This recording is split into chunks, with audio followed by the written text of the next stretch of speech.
Halo adik-adik, ketemu lagi sama Kakak Putri Siregar pada hari Minggu ini 26 Juli 2020. Wah, sudah era new normal, tapi kita belum bisa jumpa di gereja ya adik-adik.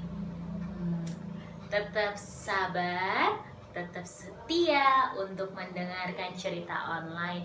Kak Putri juga berharap supaya semua kita dalam keadaan sehat dan tetap kuat, makan makanan sehat ya, dan tetap rajin 3M. Tuh, tetap pakai masker, terus menjaga jarak dan mencuci tangan seperti itu adik-adik. Oke, kita akan memulai ibadah sekolah minggu online kita.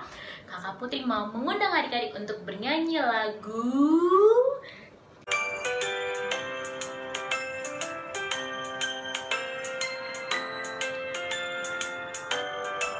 ya, burung pipit yang kecil. Burung pipit yang kecil dikasihi Tuhan, terlebih diriku dikasihi Tuhan. Bunga bakung di padang diberi keindahan, terlebih diriku dikasihi Tuhan. Kita akan masuk firman Tuhan dengan bernyanyi lagu Semua Baik. Dan semula telah kau tetapkan hidupku dalam tanganmu, dalam rencanamu Tuhan. Rencana indah telah kau siapkan bagi masa depanku yang penuh harapan. Semua baik, segala yang telah kau perbuat di dalam hidupku. Semua baik, sungguh teramat baik, kau jadikan hidupku berarti. Mari kita bersatu di dalam doa. Allah Bapa yang baik, terima kasih untuk kasih setiamu Bapa kepada kami, kepada diri kami, keluarga kami, bahwa Tuhan masih memberikan kami kesehatan hingga sampai saat ini. Terpujilah ya Tuhan, karena Tuhan masih menyertai kami hingga sampai saat ini, dan kami juga untuk beribadah online. Tuhan yang masih memberikan kami semangat untuk tetap setia mendengarkan firman Tuhan dan memuji nama-Mu. Bapa yang baik, berikanlah hati kami untuk selalu bersuka cita untuk menerima firman yang akan kami dengarkan. Berkati Kakak Putri yang akan bercerita, biarlah Tuhan hadir di hati kami, di rumah kami masing-masing saat kami mendengarkan firman ini. Terpujilah Yesus yang baik, kami mohon ampun agar kami layak di hadapan-Mu. Dan dalam nama Tuhan Yesus kami berdoa mengucap syukur, yang percaya katakan amin. Adik-adik, kita sudah mendengarkan firman Tuhan dari Amang Pendeta, dan kita juga sudah bernyanyi. Nah, sekarang Kakak Putri langsung kasih aktivitas aja ya. Gimana? Oke, enggak ya. Sedikit Kak Putri akan menyimpulkan atau memberikan pesan buat adik-adik. Jadi, apakah kita perlu untuk mempersiapkan hari esok? Kita bikin rencana buat besok, perlu nggak? Jawab jujur dalam hati. Nah, contoh lagi misal, maksudnya pasti kan mempersiapkan, ya maksudnya gini, kayak adik-adik pergi sekolah, besoknya nih mata pelajarannya besok apa, adik-adik mempersiapkan nggak sebelumnya buku-bukunya buat besok yang dibawa? Atau kayak adik-adik hari Minggu biasanya mau ke gereja, Sabtu malamnya itu persiapin nggak adik-adik Alkitabnya, bajunya mau apa, atau atau perlengkapan alat tulisnya. Nah, itu maksudnya mempersiapkan ya. Perlu nggak sih kita mempersiapkan? Perlu nggak sih kita membuat rencana? Ya, jadi tentu perlu adik-adik ya. Kita perlu menyiapkan, kita perlu memikirkan buat esok sampai atau nggak besoknya atau sebulan kemudian bagaimana, atau mungkin rencana kita sampai tahun depan, atau mungkin rencana cita-cita kita perlu kita buat ya, kita tuliskan, kita rencanakan. Jadi seharusnya adik-adik ketika kita membuat rencana atau mempersiapkan, diawali dengan melibatkan Tuhan. Jadi kita minta pimpinannya Tuhan, kita bawa di dalam doa kita. Tuhan, berikanlah agar lancar rencana aku ini, besok aku mau kesini. Tuhan, besok aku mau ujian, aku sudah mempersiapkan. Nah, kehendak Tuhan lah yang terjadi, Tuhan lah yang membantu gitu adik-adik ya. Jadi Kak Putri memberikan 3 pesan, yaitu pesan dari cerita firman Tuhan kita hari ini. 1, kita harus meminta. Nah, adik-adik ingat nggak ayat firman Tuhan dari Matius 7 ayat 7? Apa? Nah, isinya Matius 7 ayat 7 sampai 8 ya, lengkapin. Mintalah maka akan diberikan kepadamu, carilah maka kamu akan mendapat, ketoklah maka pintu akan dibukakan bagimu. Karena setiap orang yang meminta menerima, dan setiap orang yang mencari mendapat, dan setiap orang yang mengetok baginya pintu dibukakan. Nah adik-adik, jadi ya memang kalau kita buat rencana, buat cita-cita, jadi salah nggak?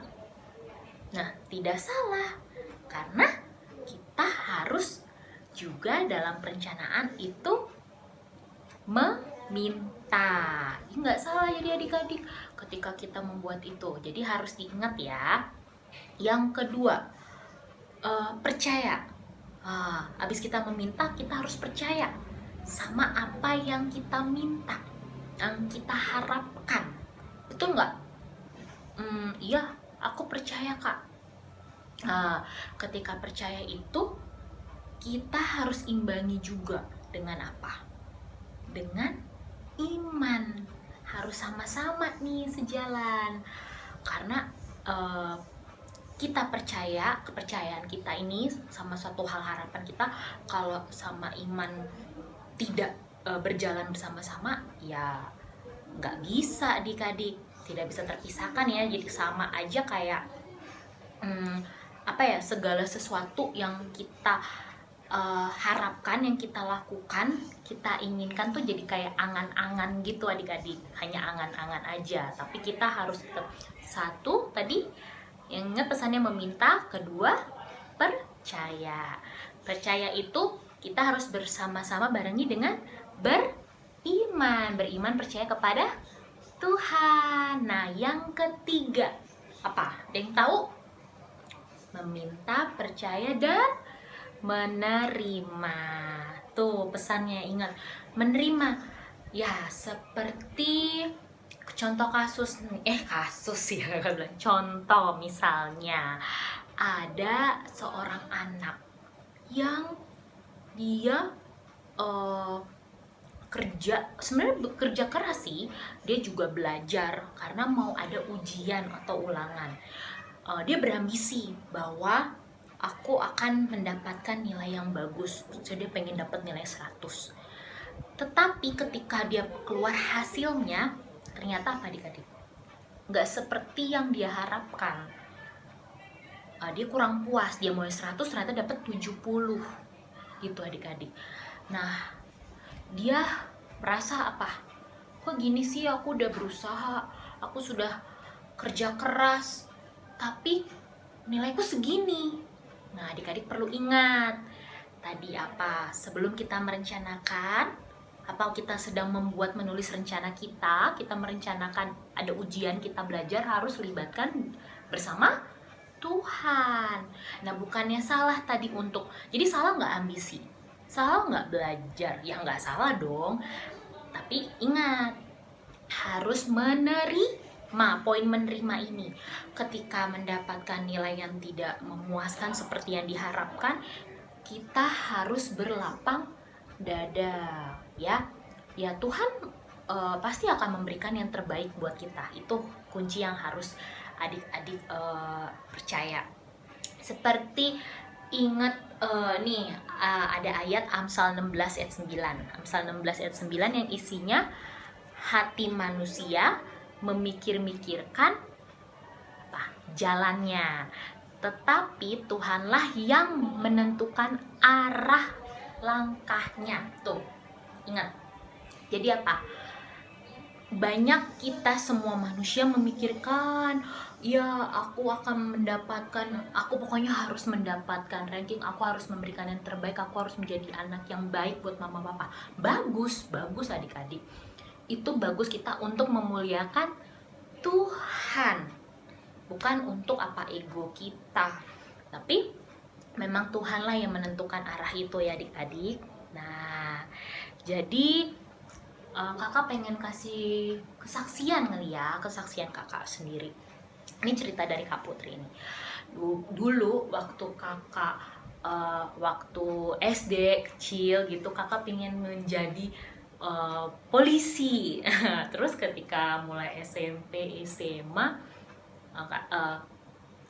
kakak tuh kayaknya menolong orang itu ini ya, baik, pasti baik, menolong orang itu menyenangkan ya, apalagi orang yang sakit kita bantu, kita tolong, seperti kayak perawat di rumah sakit gitu adik-adik. Nah, apalagi mamanya kakak Putri itu berkeinginan banget, dia tuh pingin, karena ini cita-citanya dia dulu tapi tidak sampai oleh mamanya kakak. Jadi dia pingin di salah satu anaknya gitu yang perempuan, ada dong menjadi perawat gitu, kerja di rumah sakit. Nah, terus ketika itu memang ya namanya masih kecil SD, maunya keren tuh jadi polisi misalnya, keren. Tapi pas kita udah makin bertambah, oh aku pengen jadi yang tadi yang kakak harapkan, pengen kerja kayak di rumah sakit, mungkin bisa menyembuhkan orang. Kakak kan dulu pikirnya seperti itu ya adik-adik ya. Dan sekarang, nah terjadilah kehendak Tuhan nih. Kakak yakin nih kehendak Tuhan, apa sih yang Tuhan mau berikan kepada kakak Putri.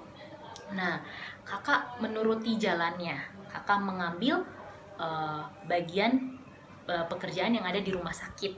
Nah, tapi bukan menjadi perawat, tapi memang kakak bagian di dalam pekerjaan rumah sakit.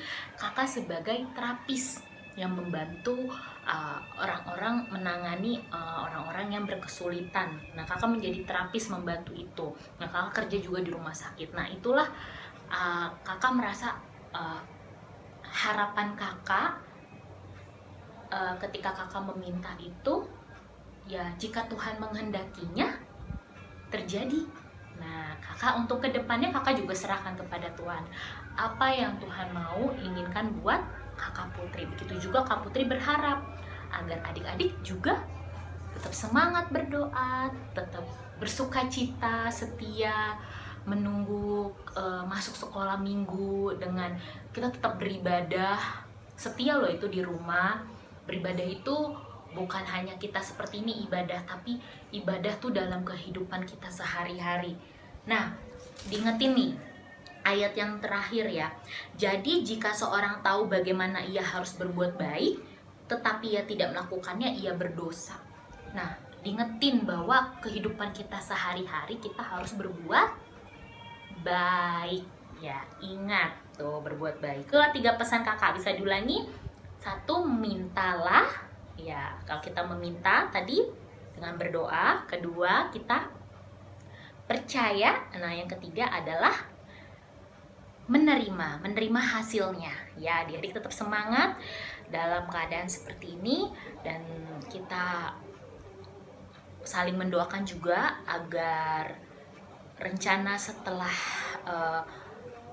wabah ini kita bisa bertemu dalam keadaan bersukacita, dan kita bisa bertemu lagi dalam keadaan tetap sehat. Ya, seperti itu adik-adik. Terima kasih untuk firman Tuhan yang sudah kakak berikan. Kakak mau tutup di dalam doa. Oke? Mari kita bersatu di dalam doa. Allah Bapa yang baik, Allah Bapa yang bertata di dalam kerajaan surga, terima kasih Tuhan, Engkau sudah menyertai kami dari ibadah awal hingga akhir. Dan sekarang kami sudah mendengarkan firman, biarlah kami bisa memelihara firman itu dan kami lakukan dalam kehidupan kami sehari-hari. Kami diingatkan untuk kami membuat rencana, namun jangan lupa untuk melibatkan Tuhan dalam kehidupan kami sehari-hari. Rencana untuk kami jadi anak yang berprestasi di sekolah, anak yang mau dengar-dengaran kepada orang tua, anak yang mempunyai cita-cita yang baik ke depan. Dan juga kiranya Tuhan memberkati, mengingatkan kami bahwa kami harus berbuat baik karena Engkau membenci orang yang berdosa. Dan kami tidak ingin berdosa ya Bapa, seperti yang Kau harapkan agar kami melakukan firman-Mu, agar kematian-Mu di kayu salib itu tidak sia-sia. Tuhan, ampuni segala dosa kami, agar kami layak di hadapan-Mu. Terima kasih Tuhan, Engkau telah mengasihi kami hingga sampai saat ini. Meskipun banyak sekali kekurangan kami, dosa kami, namun Engkau tetap mengampuni kami dan menerima kami. Kami mohon terima doa kami ini yang jauh dari sempurna. Dalam nama Tuhan Yesus kami berdoa dan mengucap syukur dan percaya, katakan amin. Ya, aktivitas untuk anak kelas 3 dan 4, ayat hafalan serta gerakannya. Seperti ini. Amsal 16 ayat 9. Ulangi, Amsal 16 ayat 9. Hati manusia memikir-mikirkan jalannya, tetapi Tuhanlah yang menentukan arah langkahnya. Seperti itu adik-adik. Kakak tunggu videonya, share di WhatsApp group. Terima kasih, selamat hari Minggu, Tuhan Yesus memberkati. Bye-bye.